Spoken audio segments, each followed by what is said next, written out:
Amados hermanos, buenos días y amigos que me escuchan a esta hora. Es un privilegio para mí dirigirme a ustedes nuevamente en esta mañana para compartir un tema espectacular. Para mí siempre es un gozo hablar de las cosas del Señor. Desde que el Señor me motivó para escudriñar su santa palabra, me he sentido muy enamorado de las cosas de Dios, y máxime a medida que pasa el tiempo, cuando Dios me va mostrando más cosas que están registradas allí en su sagrada palabra. Dios, a través de ella, tiene una forma de trabajar para cambiar nuestra manera de pensar, nuestra manera de vivir, y llamarnos para que cada día estamos en comunión más íntima con el Señor. Es un privilegio para mí en esta mañana compartir con ustedes este tema.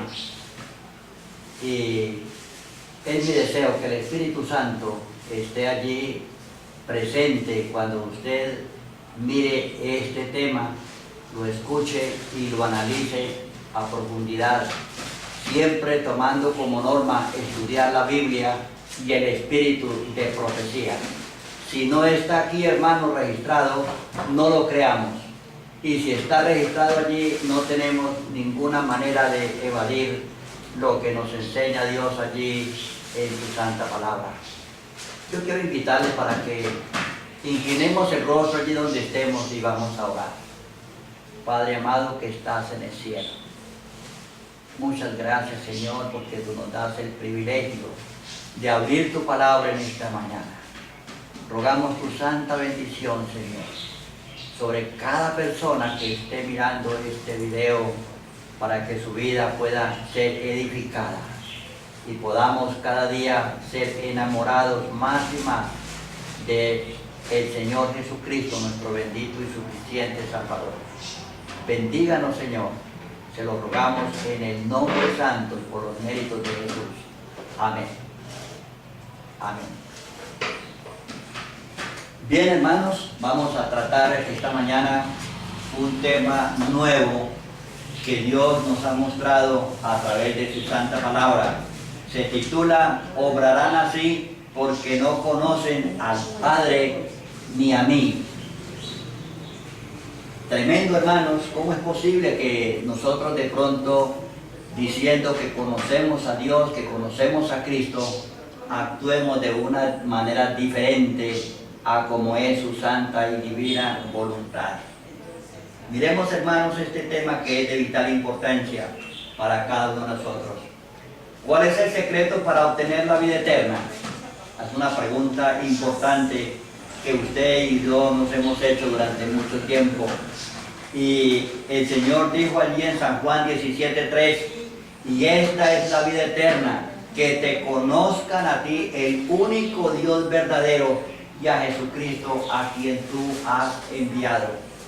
En ese punto consiste el encontrar la vida eterna, escudriñar a través de la Sagrada Escritura cuál es el carácter de Dios. Ese es el punto central, hermanos, que el ser humano conozca a Dios y a Jesucristo. En el fondo quiere decir que conozcamos cómo es su carácter.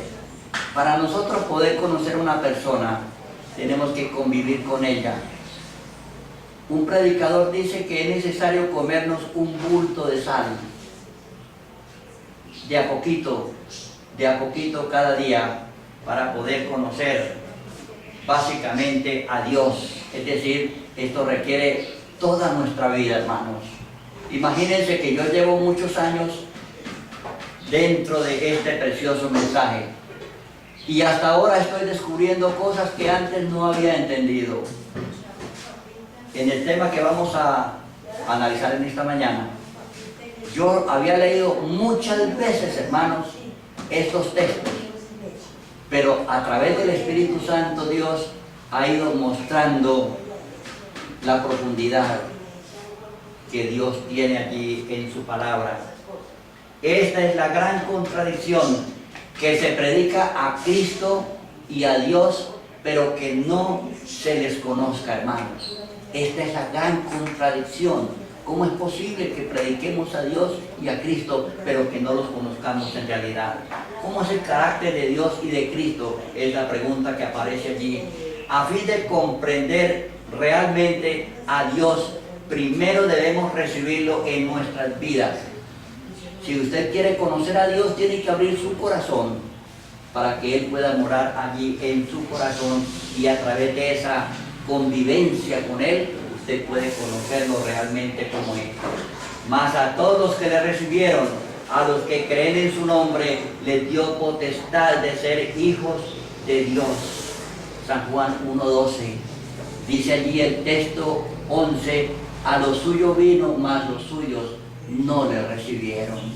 Estaban interesados en otras cosas, menos en las cosas de Dios. Pero aquellos que lo recibieron, les dio el derecho o la potestad de ser llamados hijos de Dios, dice allí el texto. Nada es más importante que entender esa verdad. Cuando se trata de conocer a Dios, Jesús deja en claro que solo Él es el camino al cielo y al conocimiento personal de Dios. No hay otro camino para conocer a nuestro Padre Celestial, sino a través de Jesucristo. Él es el medio de comunicación entre el cielo y nosotros, hermanos. Él dice, yo soy el camino, la verdad y la vida. Nadie va al Padre sino por mí. Él es el único camino que nos puede conducir a Dios, y a través de Él es que Dios, nuestro Padre Celestial, nos revela su santa voluntad. Ese es el centro, hermanos, del tema que vamos a meditar en esta mañana. Tenga en cuenta en este punto, hermanos. Cristo es el camino, la verdad y la vida. Él es el medio de comunicación entre Dios y nosotros. Interesante, interesantísimo para nosotros poderlo entender. Para conocer al Padre se requiere vivir con Él. Esto involucra saber cómo es su carácter, y esto a su vez lo aprende solamente aquel que lo recibe. Si tú tienes a Cristo en tu corazón, hermano, puedes tener la seguridad que ya estás en el proceso de conocer a Cristo y a Dios. Y en la medida en que tú te relaciones con Él, que saques tiempo cada día para estudiar su palabra, para tener ese momento de intimidad con Él, lo vas a conocer. Allá en 2 Timoteo 16 dice, toda escritura es inspirada por Dios. Este libro sagrado ha sido inspirado por Dios. A los hombres que tomaron parte en la redacción de este precioso libro, que es la Sagrada Escritura. Y allá en el conflicto de los siglos, en este precioso libro, hermanos, en el conflicto de los siglos, la sierva del Señor dice, ¿quién le inspiró a ella estos preciosos mensajes que encontramos aquí registrados? Ella dice, mediante la iluminación del Espíritu Santo, las escenas de la lucha secular entre el bien y el mal fueron reveladas a quien escribe estas páginas, o sea, a ella. En una y otra ocasión se me permitió contemplar las peripecias de la gran lucha secular entre Cristo, príncipe de la vida, autor de nuestra salvación, y Satanás, príncipe del mal, autor del pecado y primer transgresor de la santa ley de Dios. Hermanos, aquí encontramos los dos medios a través de los cuales Dios reveló su santísima palabra. Es muy interesante. Y allí en Números 23:19 dice, Dios no es hombre para que mienta, ni hijo de hombre para que se arrepienta. Él dijo y no hará, habló y no lo ejecutará. Hermanos, cuando Dios dijo esto hace muchos siglos, hermanos, tiene plena vigencia para nosotros, porque dice que Dios no es hombre para que mienta. Cuando Él dice algo, que pronuncia algo de sus labios, dice que eso lo pone en práctica, hermanos. Él lo cambia. Interesantísimo. Y allá en el Salmo 89, 34 hay un párrafo muy importante, dice: no olvidaré mi pacto, ni cambiaré lo que ha salido de mis labios. Esto es, hermanos, lo que los predicadores debemos saber, hermanos, que Dios no cambia su santísima palabra. Lo que Él dijo hace muchos siglos, hermanos, muchos siglos, está en plena vigencia hoy para nosotros, porque Dios no cambia su palabra. ¿En quién se origina la revelación de Dios? Allá en 2 Timoteo 16 y conflicto de los siglos, página 13, encontramos lo siguiente.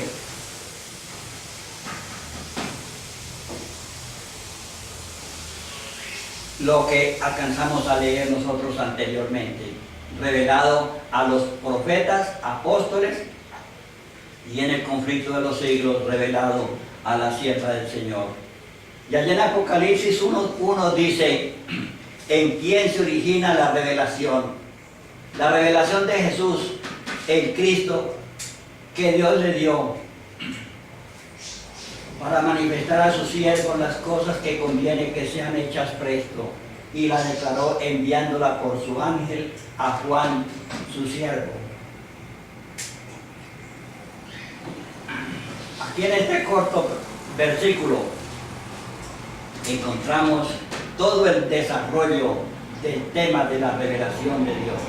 Primero, la revelación, o sea, el mensaje. La fuente es Dios, nuestro Padre Celestial. Él se la revela ¿a quién? A Jesucristo. Y Jesucristo se la manifiesta al ángel, para que el ángel se la cuente ¿a quién? A Juan, su siervo. Y Juan, su siervo, la escriba o la conserva solamente para él. No.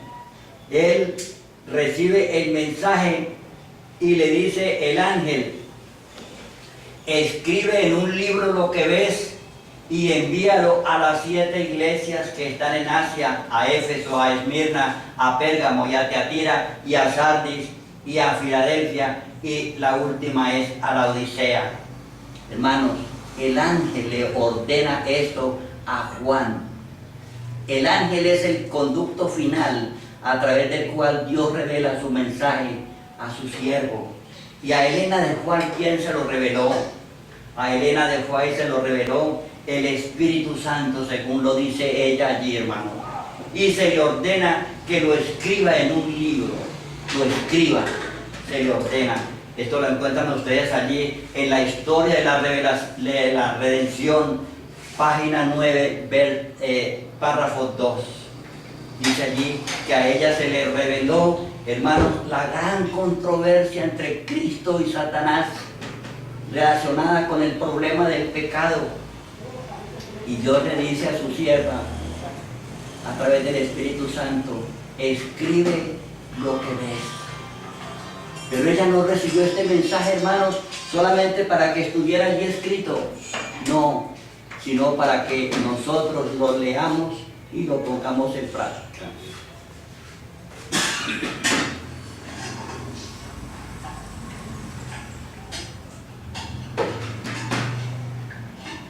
Y ella dice, hermanos, además, ella sabiendo que como ser humano un día tendría que morir, ella dice: cuando yo me vaya, ellos testificarán por mí, hermanos.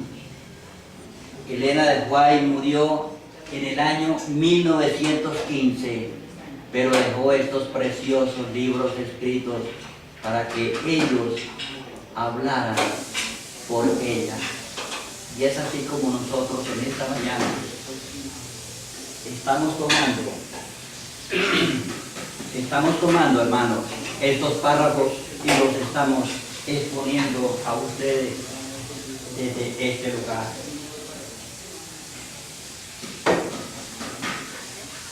Los estamos exponiendo desde este lugar. La inmutabilidad de Dios. ¿Cómo es el carácter de Dios, hermanos? ¿Cómo es el carácter de Dios? Allí en Santiago 1:17 dice que toda buena dádiva y todo perfecto es de lo alto, que desciende del Padre de las luces, en el cual no hay mudanza ni sombra de variación. Interesante, hermano. Nuestro Padre Celestial no cambia. Dice que no hay mudanza, ni la más mínima sombra de variación. Hermanos, esto es muy importante saberlo. Y en Hebreos 13:8 dice que Jesucristo es el mismo ayer, hoy y por los siglos. Esto para mí, hermanos, es muy importante y es motivo de gozo saberlo, que lo que Dios dijo hace tantos años allá en el Edén tiene plena vigencia hoy, cuando ya está para culminar, hermanos, la historia de este mundo. Pensemos entonces, si en el Padre y el Hijo, si el Padre y el Hijo son inmutables, esto quiere decir que su revelación también es inmutable, como lo vimos en el párrafo de Números 23:19. Dios no cambia, hermanos, su santísima palabra. Esto es lo que hace falta que nosotros tengamos en cuenta, que su santísima palabra no cambia. Si Él la dio a través del ángel y a través del Espíritu Santo, eso permanece para siempre. Permanece, hermanos, hasta su cumplimiento, porque todo tiene su cumplimiento. Esto quiere decir que la ley y las profecías que Dios dio para nuestro tiempo son inmutables, porque es un reflejo del carácter de Dios. Esto es importante, hermano. Allí en Mateo 5:17 al 20 dice: no piensen que yo vine a abolir la ley o los profetas. No piensen, porque de cierto os digo que hasta que pase el cielo y la tierra, ni una jota ni una tilde pasará de la ley hasta que todo sea hecho. Por tanto, cualquiera que viole uno de estos mandamientos, dice allí el Señor, muy pequeño será en el reino de los cielos. Hermanos, la santa ley de Dios y las profecías tienen su plena vigencia para nosotros hoy. Esto es interesante que usted y yo lo recordemos en esta mañana. La inmutabilidad de Dios. Esto ya lo leímos anteriormente, hermanos, no lo vamos a leer otra vez. ¿Qué nos dice aquí? ¿Cuál es objeto de la revelación? Apocalipsis 1:3. Dichoso el que lee. ¿Notamos, hermanos? Entonces la revelación Dios la dio ¿para qué? Para que estuviera al alcance de usted y de mí. Hermanos, Juan lo escribió para que nosotros lo leyéramos. Y dichosos los que escuchan esta profecía y hacen caso, dice allí el párrafo, de lo que está escrito en ella, porque el momento está cercano, hermanos. El último libro del Apocalipsis nos habla acerca de la próxima venida del Señor Jesús. Por eso dice, el tiempo está cerca, hermanos. Y si esto lo dijo el apóstol Juan en el año 96, ¿cuánto no diría él con énfasis cuando estamos más cerca, hermanos, de su cumplimiento? Esto es urgente que usted y yo lo sepamos, que hagamos caso, hermanos, de lo que está escrito allí, que hagamos caso, hermanos, que no nos conformemos con leerlo, con escucharlo, sino que lo pongamos en práctica, hermanos. Lo pongamos en práctica. ¿Qué orden recibieron tanto Juan como Elena de White con respecto a la revelación que se les dio? Escribe esto que has visto, lo que está sucediendo y lo que va a suceder, le dice el Señor a Juan en el año 96. Y el Señor le dice a Elena de White, escribe esta visión con respecto al gran conflicto entre Cristo y Satanás. escribe esta visión. Y ella, hermanos, durante toda su vida, durante todos sus años que Dios le concedió de vida, ella los dedicó a escribir este gran conflicto, hermanos, que se está desarrollando. En este momento ya está para concluir entre Satanás, autor del pecado y primer transgresor de la ley, con Cristo Jesús. Es una gran controversia que se está desarrollando, en la cual el centro eres tú y mi persona, hermano. Eres tú y mi persona, hermano. Es muy importante que nosotros veamos esto. Es muy importante, hermano. Miramos acá dos grandes poderes enfrentados. Hay dos grandes poderes enfrentados en esta lucha, en esta controversia, hermanos. Tú y yo valemos tanto para Dios que el Señor está dedicado a luchar por tu salvación y por mi salvación. Pero Satanás está también luchando por no dejarse arrebatar de sus manos a las personas que Él está engañando, que Él está enfrentado en a llevarlos a la perdición. Que Él está enfrentado a llevarlos a la perdición, hermano. Allí encontramos los dos. Dice Elena de White, en una y otra ocasión se me permitió contemplar, dice, en una y otra ocasión se me permitió contemplar las peripecias de la gran lucha secular entre Cristo, príncipe de la vida, autor de nuestra salvación, y Satanás, príncipe del mal, autor del pecado y primer transgresor de la santa ley de Dios. Es una lucha a muerte, hermano. Satanás no está jugando. Satanás no está jugando, hermanos. Él está constantemente haciendo su trabajo. Dos caracteres enfrentados. Aquí encontramos que Dios no es hombre para que mienta, ni hijo de hombre para que se arrepienta. Él dijo y no hará, habló y no lo ejecutará. Encontramos aquí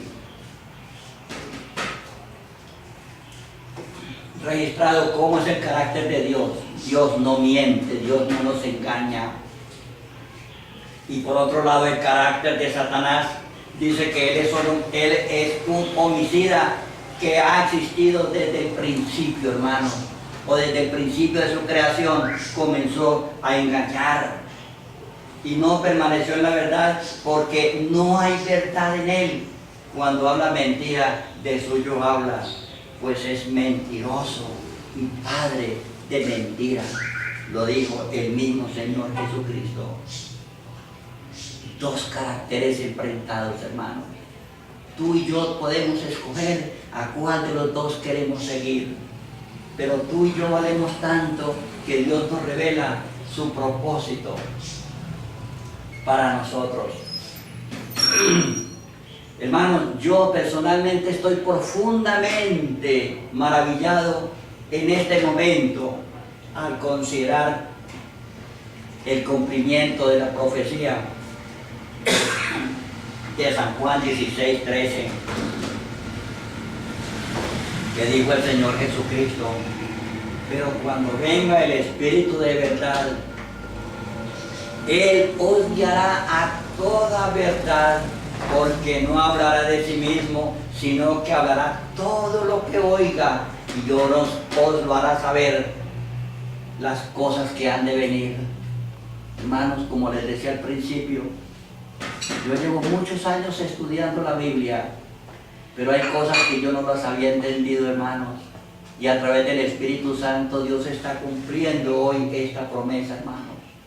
Y todavía hay tesoros más por comprender aquí, pero a medida que nosotros dediquemos tiempo para relacionarnos con el Señor, Él nos va revelando.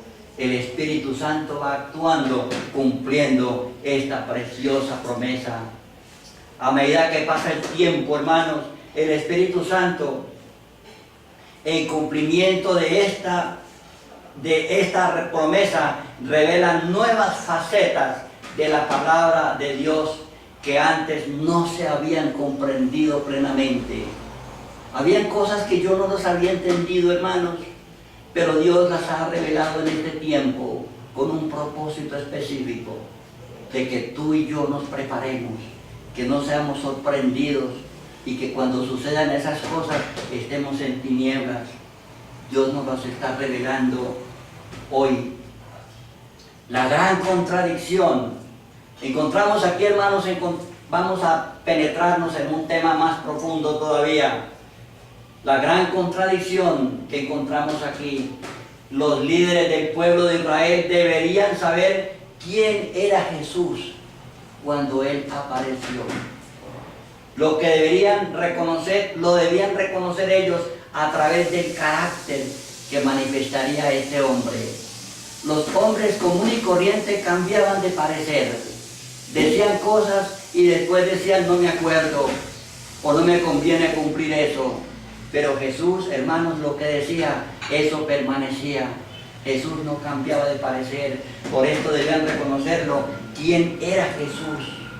Ellos tenían contacto con el Antiguo Testamento y a través del estudio de estos libros podían reconocer quién era el carácter, cómo era el carácter del Mesías. Entonces, por ende, Cristo advierte a sus discípulos: os echarán de las sinagogas, dice Él, hablándoles hacia el futuro. Os echarán de las sinagogas, y aún viene la hora cuando cualquiera que os mate pensará que rinde servicio a Dios. Y os harán esto porque no han conocido al Padre ni a mí. ¡Qué tragedia, hermanos! El Señor anuncia a sus discípulos que serían maltratados, serían encarcelados y algunos de ellos serían muertos. Y el que los matare, dice el Señor, pensará que está haciéndole un servicio al Señor. Dice, pero están totalmente engañados. Y esto lo harán porque no me han conocido ni al Padre ni a mí. El Evangelio según San Juan, hermanos, narra un episodio que en este momento vamos a tratar, que refleja la situación en que vivía el pueblo de Israel y los dirigentes del pueblo en ese tiempo, hermanos, principalmente los dirigentes religiosos, con relación a la curación de un ciego de nacimiento. Está allí, hermanos, en el capítulo 9 de San Juan, versículos 29 y 30. Cuando el Señor cura a este ciego de nacimiento, y en lugar de gozarse sus vecinos, los dirigentes del pueblo de Israel, de darle la bienvenida al Mesías porque había curado a un hombre ciego, se fueron contra él. Decían al ciego: nosotros sabemos que Dios habló a Moisés, nosotros somos seguidores de Moisés, decían ellos, y lo conocemos. Sabemos quién es Moisés, pero o sea Jesús, no sabemos de dónde sea, no sabemos. ¿Cómo así, hermanos, no iban a reconocer al Mesías? Que cuando Él viniera haría maravillas en beneficio de sus hijos. Respondió el hombre, o sea, el que había recibido la vista: por cierto, cosa maravillosa es esta, que vosotros no sepáis quién sea este hombre, que vosotros no sepáis de dónde sea, pero a mí me abrió los ojos. Esto es lo extraño, que ustedes no sepan esto, siendo los dirigentes del pueblo los que deben predicar el mensaje y atraer las personas hacia Él, y no lo reconozcan. Y a mí me abrió los ojos. Y dice que cuando este hombre pronunció estas palabras, lo expulsaron de la sinagoga. Es decir, fue borrado del libro de registro de la iglesia, hermano. Fue expulsado. ¿Cuál es el pecado que este hombre ha cometido? Él en Cristo Jesús. Y luego dice, hermanos, que Jesús busca a este hombre expulsado de la sinagoga. El Señor conocía la situación interna de este hombre, cómo se encontraba después de haber sido expulsado de la sinagoga. y lo busca y le dice, ¿crees tú en el Hijo de Dios? Y le respondió este hombre, ¿quién es, Señor, para que crea en él? Y Jesús le dijo, le has visto y es el que habla contigo. Cuando este hombre ve a Jesús y le dice, creo, Señor, creo en ti, Señor, y le adoró. Fue el momento más feliz de su vida, haber visto a su sanador y a su salvador. Y dice que lo adoró. Aunque fue desfraternizado de la iglesia, pero no era desfraternizado de Dios. Esa es la gran tragedia, hermanos. En cambio, sus padres, que estaban con la vista puesta en la sinagoga y en los dirigentes, mas no en el Hijo de Dios, San Juan 9, 18 al 22 dice, pero los judíos no creían en que él había sido ciego y que había recibido la vista, hasta que llamaron a los padres del que había recibido la vista y les preguntaron, diciendo, ¿es este vuestro hijo, el que vosotros decís que nació ciego? ¿Cómo es que ahora ven? ¿Cómo es que ahora ven? ¡Qué tremendo, hermanos! Respondiendo sus padres les dijeron, sabemos que este es nuestro hijo y que nació ciego, pero cómo vea ahora no lo sabemos, no lo sabemos. ¿Y quién le haya abierto los ojos? No sabemos. ¿Edad tiene? Preguntarle a él, él hablará por sí mismo. Entonces dijeron sus padres, dice la Escritura, porque tenían miedo de los judíos, porque los judíos ya habían acordado que si alguno confesase que él era el Cristo, debía ser expulsado de la sinagoga. Tremendo, hermanos.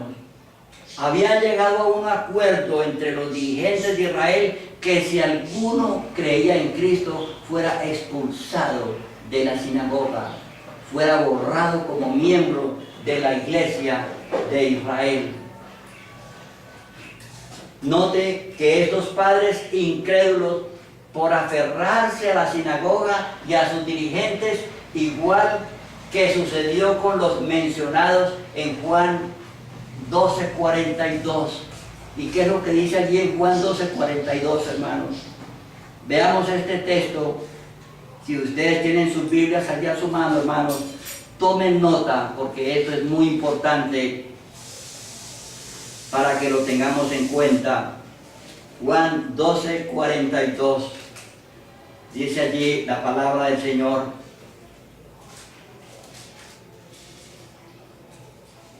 Y con todo, aún entre los gobernantes, muchos creyeron en él, pero por causa de los fariseos no lo confesaban, para no ser expulsados de la sinagoga. Tremendo, hermanos. Esto ha existido a través de toda la historia del cristianismo, hermanos. Muchos han estado aferrados a la iglesia, a sus dirigentes, pero no están íntimamente relacionados con Cristo Jesús. Esto es una tragedia, hermanos. Dice que estos despreciaron al Hijo de Dios, o sea, sus padres, despreciaron al Hijo de Dios, aún a sabiendas que éste le había dado la vista a su hijo.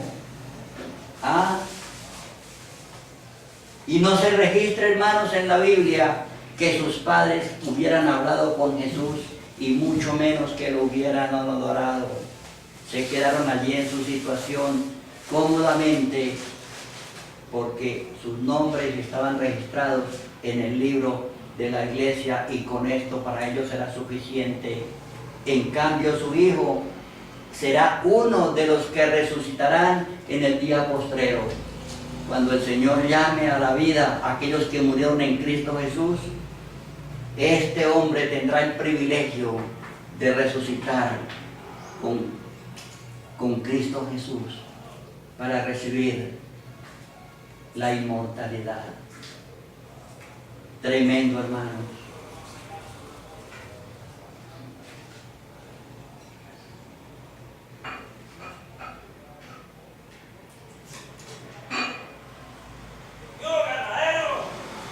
¿Por qué razón no aprobó Cristo la decisión de expulsar a este hombre de la sinagoga? ¿Por qué razón, hermanos? Ellos lo expulsan de la sinagoga, lo borran de los libros, pero Cristo lo busca y se relaciona íntimamente con él. ¿Por qué, hermanos? Tiene que haber una explicación. La decisión de expulsar de la sinagoga a todo el que creyera en Cristo fue tomada por los judíos o los líderes de la iglesia sin tener en cuenta la voluntad de Dios.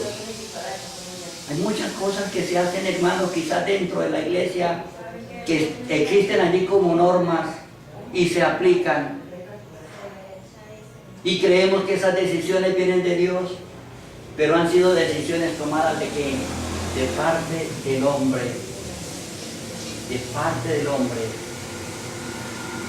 El Señor dijo: este pueblo se acerca a mí con su boca y de labios me honra, pero su corazón lejos está de mí. Pero en vano me honran, dice el Señor, enseñando como doctrina mandamientos de hombres. Tremendo, hermanos. Tremendo, hermanos. Esto es muy importante conocerlo y tenerlo en cuenta. Los líderes le habían introducido a la sinagoga normas de hombres como si fuera una empresa secular, como si fuera una empresa secular, sin tener en cuenta que ella debía regirse no por estatutos de hombres, sino ¿por qué? Por la ley de Dios. Hermanos, la iglesia no es una empresa como decir de Coca-Cola o de cualquier otra empresa donde se fabriquen cosas, hermanos.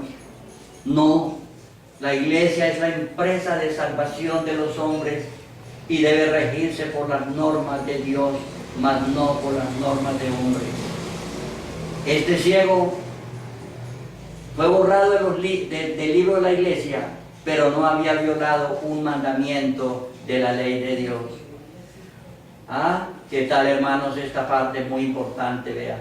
El único motivo expreso para juzgar a un miembro de la iglesia se encuentra en Santiago 2:10 al 12. ¿Qué es lo que dice allí? Porque el que hubiere guardado toda la ley, pero ofendiere en un punto, es hecho culpable de todos. Y el versículo 12 dice: así hablad y así obrad, como los que habéis de ser juzgados por la ley de la libertad. La norma para ser juzgada una persona, hermanos, es el santo código de Dios, que es su santísima ley, los 10 mandamientos. Los 10 mandamientos. Aquellos que dicen que cuando una persona es borrada del libro de la iglesia, es borrada también en el cielo, eso es falso, hermanos. Eso es falso. No coincide con la santa voluntad de Dios. Lo encontramos aquí, porque este hombre fue desglosado de la iglesia, pero Cristo lo amó más todavía y se le reveló a él como el Salvador. Y este hombre con toda seguridad resucitará en el día postrero. Resucitará en el día postrero, hermanos. En 1844, el Conflicto de los Siglos registra que sucedió algo similar con relación a los que aceptaban el mensaje de Guillermo Miller referente a la venida de Cristo el 22 de octubre de ese año, hermanos. Muchos fueron perseguidos por sus hermanos incrédulos por conservar sus puestos en las sinagogas, dice allí. Algunos consintieron en guardar silencio con respecto a su esperanza, pero otros sentían que era su fidelidad para con Dios les prohibía tener así ocultas las verdades que Él les había comunicado. Dice que no pocos fueron excluidos de la comunión de la iglesia por la única razón de haber dado expresión a su fe en la venida del Señor Jesucristo. Ay, qué tremendo, hermanos. Algo parecido a lo que sucedió con aquel hombre. Entonces encontramos, así como sucedió en tiempos de Cristo, que no respaldó el hecho de excluir a un miembro de iglesia por el solo hecho de creer en Cristo. En esta ocasión, los ángeles de Dios observaban con el más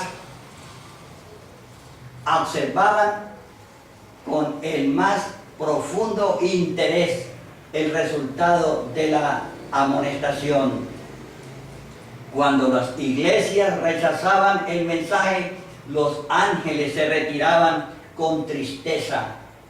Dice allí, hermanos, la sierva del Señor. Y es más, dice que los ángeles recibieron orden de velar fielmente sobre esas almas, los que habían sido desfraternizados.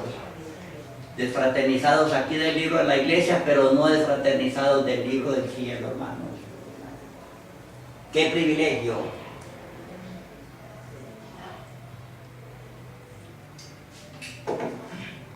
Esto lo pueden ustedes encontrar en el Conflicto de los Siglos, página 422. Y la sierva del Señor dice algo interesante. Unirse a la iglesia es una cosa y vincularse con Cristo es otra muy diferente. Dice ella, no todos los nombres que están registrados en los libros de la iglesia están registrados en el libro de la vida del Cordero. Tremendo, hermanos. Testimonios, tomo 5, página 258. Allí encuentra usted, hermano, esta cita. Entonces lo importante, el más importante, hermanos, que figurar en el libro de la iglesia es que usted y yo nos relacionemos íntimamente con nuestro Señor y Salvador Jesucristo. Por tanto, el libro de registro para ingresar al cielo será el libro de la vida del Cordero, mas no el libro de registro de la iglesia, hermanos. Apocalipsis 20:15 dice que todo el que no fue hallado escrito en el libro de la vida fue lanzado ¿dónde? Al lago de fuego, hermanos. Ese es el libro, hermanos, que va a ser tenido en cuenta en ese momento. Porque hay muchos que están registrados en el libro de la iglesia, pero que su vida no corresponde con la vida que vivía el Señor Jesucristo como siervos de Dios. Quizás estamos haciendo cosas que empañan nuestra vida espiritual. Por lo tanto, Dios nos los tendrá en cuenta, hermanos. Tremendo, hermanos. Un remanente en 3 periodos del pueblo de Dios encontramos aquí. Un remanente en 3 periodos. El primero, el remanente del pueblo de Israel literal para formar la iglesia cristiana en el año 31, cuando el Señor dice allí que a los suyos vino y los suyos no lo recibieron, mas a todos los que lo recibieron les dio derecho a ser llamados hijos de Dios. Qué hermoso, hermano. Encontramos allí en Hechos 1, 14 y 15 dice que cuando Cristo ascendió a los cielos y los discípulos estuvieron gozosos allí en el aposento alto, habían como 120 hermanos. Y con toda seguridad yo les digo, hermanos, que todas estas personas fueron desglosadas del libro de la iglesia. Fueron desglosadas. Y allí, en 1 Corintios 15:6, dice que el Señor se le apareció a más de 500 hermanos juntos. No sabemos sus nombres. No sabemos si eran todos hombres, pero había una mezcla entre hombres y mujeres. Allí todos estos habían sido desglosados del libro de la iglesia, pero Cristo se les apareció después de resucitado para fortalecer sus vidas, fortalecer su fe. El segundo remanente del cristianismo Hermanos, encontramos allí que el primer remanente, con eso Dios formó la iglesia cristiana en el año 31. El segundo remanente que Dios saca del cristianismo fue en el año 1844. Elena de White dice, como las profecías bíblicas referentes al retorno del Señor Jesús, fueron aceptadas por muchos hombres y mujeres capaces, pertenecientes a muchas iglesias. El resultado fue que el movimiento obtuvo muchos seguidores y estos, dice ella, no crearon, sin embargo, una organización religiosa distinta y separada. Interesante, hermanos. Interesantísimo, hermanos. Yo quiero, hermanos, hacerles caer en cuenta a ustedes. Interesante, hermanos, que estos que aceptaron el mensaje de Guillermo Miller no formaron una iglesia separada por voluntad de ellos. No, ellos siguieron asistiendo a su iglesia común y corriente, no le pusieron un nombre, sino que la esperanza adventista produjo profundos reavivamientos religiosos que beneficiaron a todas las iglesias protestantes. Primeros escritos, prólogo histórico, página 8, párrafo 4. Con este remanente, los que habían aceptado el mensaje velaban por la venida de su Salvador con indecible esperanza. Conflicto de los siglos 4, 23, 1. Al ser expulsados de su iglesia, Dios organizó la séptima iglesia, o sea, las iglesias que aparecen allá en Apocalipsis 3, y la última iglesia es la Odisea. Con este grupo de personas, Dios formó, hermanos, a la iglesia número 7, que es la iglesia de la Odisea, formada por 3.500 hombres y mujeres en el año 1863, hermanos. Todos estos datos están tomados, hermanos, de los registros históricos que lleva la iglesia acerca de este remanente, hermanos. Todos fueron desfraternizados de las iglesias protestantes, pero Dios con ellos formó la séptima iglesia que aparece allí en Apocalipsis capítulo 3. Interesante, hermanos. Esto es muy importante que lo tengamos en cuenta.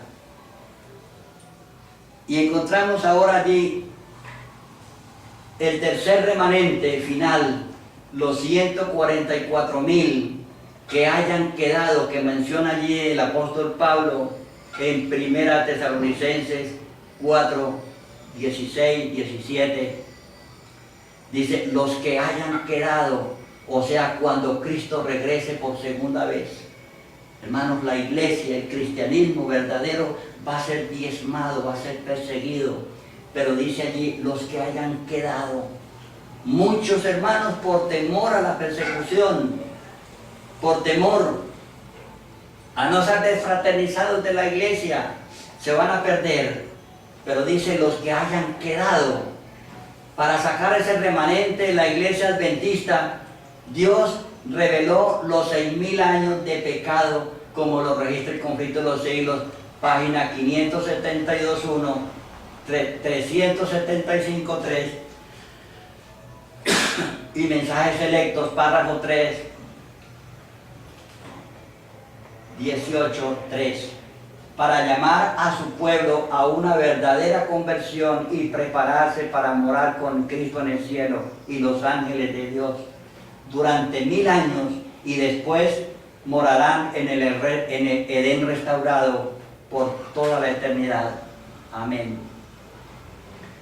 Dios saca, hermanos, un remanente del remanente, porque el segundo remanente que aparece allí en 1844 se ha enfriado, hermanos, se ha apartado de las normas que Dios ha establecido, y Dios tiene que sacar otro remanente, hermanos, otro remanente, los 144.000 que le darán la bienvenida a Cristo cuando vengan las nubes de los cielos.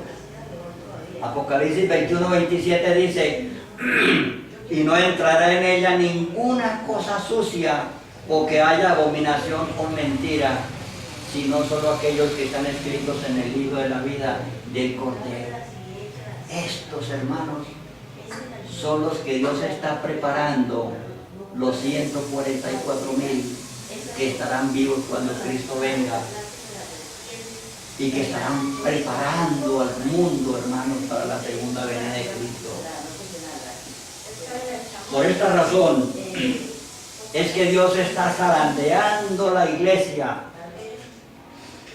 como en las 2 veces anteriores. Los que lo aceptan por consagrar sus vidas y plenamente a Cristo, igualmente como lo hicieron aquellos en la época de Cristo en 1844, están siendo estigmatizados en todas las iglesias del mundo, hermanos. Lo sé porque a mí me llegan informes de esto. Podemos preguntarle a los hermanos que están en otros lugares qué tratamiento han recibido, hermanos, y los han desfraternizado, hermanos.